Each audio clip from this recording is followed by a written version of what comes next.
In the Game of Thrones, you win and you die. Everyone, it's just a few days before the final series of Game of Thrones launches on HBO in the US and Sky in the UK, or Now TV if you have that like we do. And I'm gonna tell you all the reasons why I am not dyeing yarn for Game of Thrones this year. And before anyone shows up saying that I'm a fake fan, I never really liked it anyway, I literally have the t-shirt. Many t-shirts, in fact. Between Sarah and I think we've got, I don't know, half a wardrobe full of Game of Thrones t-shirts and hats and scarves and all kinds of stuff. And maps, much like the one being used as my background today. Let's just say we have been heavily invested in this medieval fantasy series. So this is not a video of, well, I don't watch it. No, we watch it. Trust me.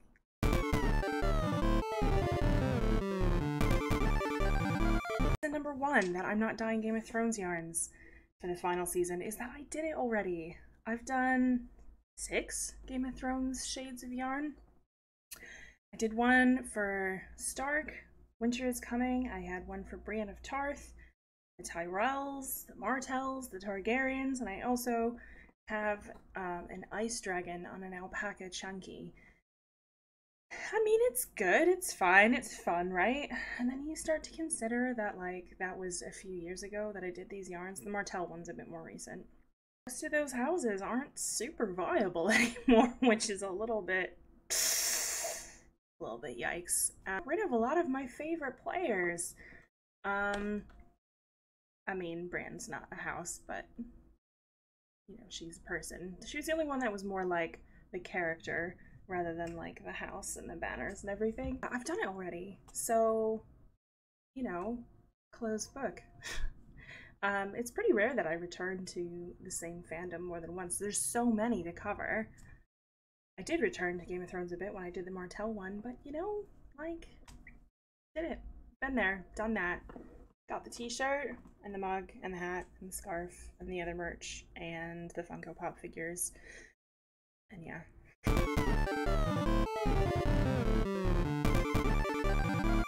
Okay, the number 2 reason that I'm not dyeing Game of Thrones yarns for the final season is that there are tons of other indie dyers doing it. So if you, in your heart, are yearning for Game of Thrones final season yarn, there are a wide-ranging number of hugely talented, artistic indie dyers who are doing yarns for the final season, and I've seen some of them on Instagram and Facebook and what have you, and they're amazing, they're beautiful, and some of them are so inventive that I just think anything I come up with is, you know, variations on a theme.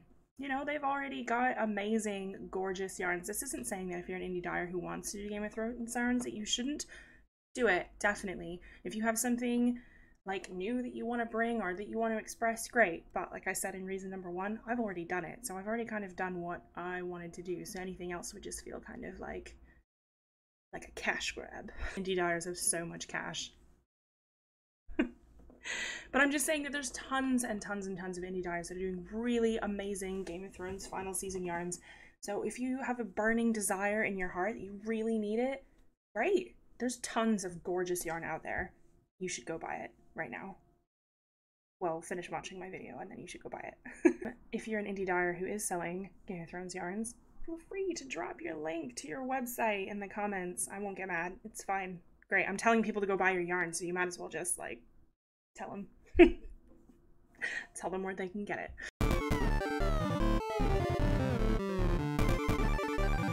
Exhausted by a lot of narrative decisions that I don't agree with. And if I don't agree with them, then you know that they're wrong. Kidding, but you know. So I'm gonna take you through, mind you, there are like great big massive spoilers in this part, so if you are not totally caught up, or if you haven't read the books and plan to, maybe press pause and then come back to me when you have.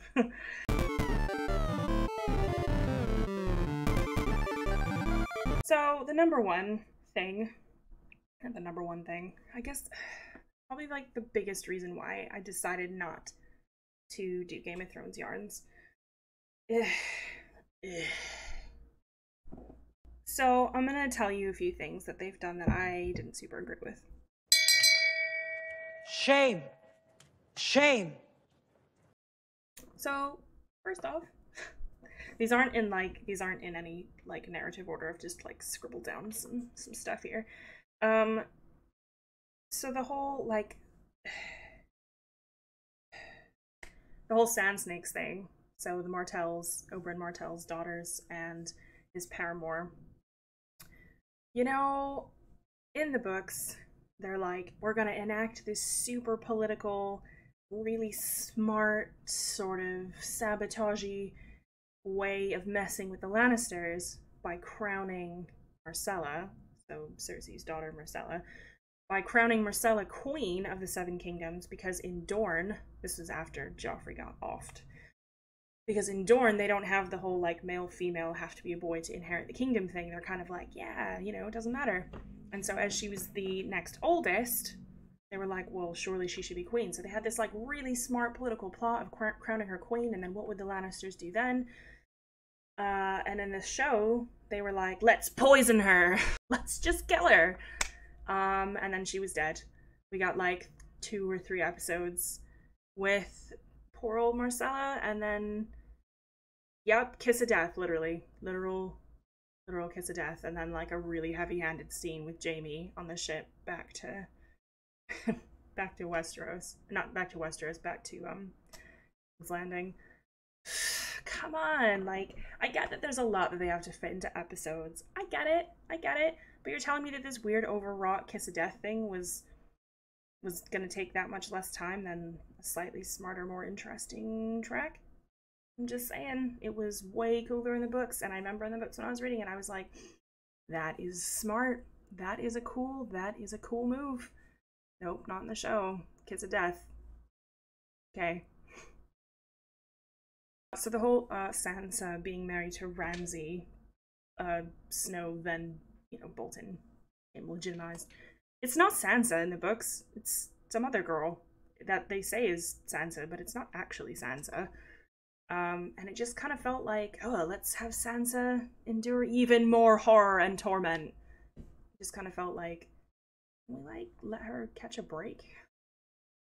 I don't know. I mean, saying like, can someone give her a hug and like a cup of coffee, and like maybe let her live in a castle with people who are going to be nice to her, and just leave her alone for the rest of her life? Like, let's stop tormenting Sansa Stark. Yeah. Alright, so on that note, one of the other things that bothered me about the show is the really over-reliance on using sexual assault as a narrative device, or as a way to threaten like the women characters and that. And it's like, I mean, I get it, right? It does happen in the books, so, you know, not they've added to it. Like, they've added extra instances of it for whatever reason, I don't know. There was the whole Craster's Keep thing that was in season 4. I don't know, it all runs together. So, you know, like, it just feels, if I'm having to get up, you know, every other episode and leave the room for 10 minutes, well, they just do this big heavy-handed thing, then And there was the whole Cersei Jaime thing, which was just never addressed. And the directors were like, oh no, it's because she decides that she's into it. No, that literally never comes across, first of all. And second of all, that's still really super mega gross. Can we stop perpetuating incorrect narratives around sexual assault and consent? That'd be great. Thanks. Yeah, so I'm not super into that. There's other ways to, like, threaten people rather than just that. Ugh. Stannis in the show burning his daughter. What the F? No. And then he gets killed slightly later from Brienne. I mean, well deserved at this point. Like, dude is doing all kinds of crazy stuff, like burning your daughter to like earn favor of. That is some like early Old Testament Abrahamic law stuff. Yikes! Except in the Old Testament, didn't actually have to go through with it. So yeah, that doesn't happen in the books. In fact, Shireen never leaves Castle Black. She just stays there, and I think she's still there in the books. As far narratively as the books have gone, she's still there. And Stannis dies in the books already, as far as I know. So there's not really even the potential that that was ever going to be part of the written narrative. It's just, it just seemed unnecessarily traumatic and sad, and why? Why?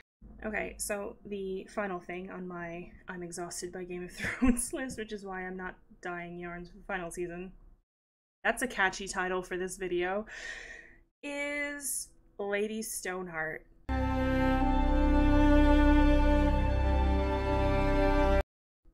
They didn't let us have Lady Stoneheart. If you're unfamiliar, in the books, slightly after the Red Wedding, in which loads of the Starks were slaughtered, Lady Stoneheart is Catelyn Stark. So she comes back to life as kind of like a vengeful, not a zombie, but like vengeful undead, and kind of goes on a quest with the Brotherhood to track down the people that killed her family, and it's rad. It's so cool, and I was really excited in the show to see that. And then do you know what the directors did? They said it would be really silly to have somebody come back from the dead. Zombies, that's not what this show is about. And then they let Jon Snow come back, so, you know, I'm forever bitter. And before anyone bounces up in my comments here to tell me that, oh no, Lady Stoneheart just wouldn't have made sense narratively, and that's why they didn't do it. Here, this is what I have for that. Not today, Satan. Not today. Lady Stoneheart will always live in my heart. Yeah. So anyway, that's why I am not dyeing any new shades for the final season. You might find oddments of the ones I've done before in the show. This isn't like an advertisement to get you to go and buy those. Like, it's fine. And like I said, if you're an indie dyer who is selling Game of Thrones yarns, drop a link in the comments. It's cool. We're all friends here. We're all acquaintances here. I don't know, whatever. Yeah, so do that and go buy other people's yarns, because Game of Thrones is still fun. I'm just sad because Lady Stoneheart, primarily. I know that was like 4 seasons ago, but I'm not getting over it. I'm just, nope, not gonna get over it. I'm gonna take that to my grave. Final words, my last breath in this world, Lady Stoneheart. I was robbed. We were all robbed. Robbed.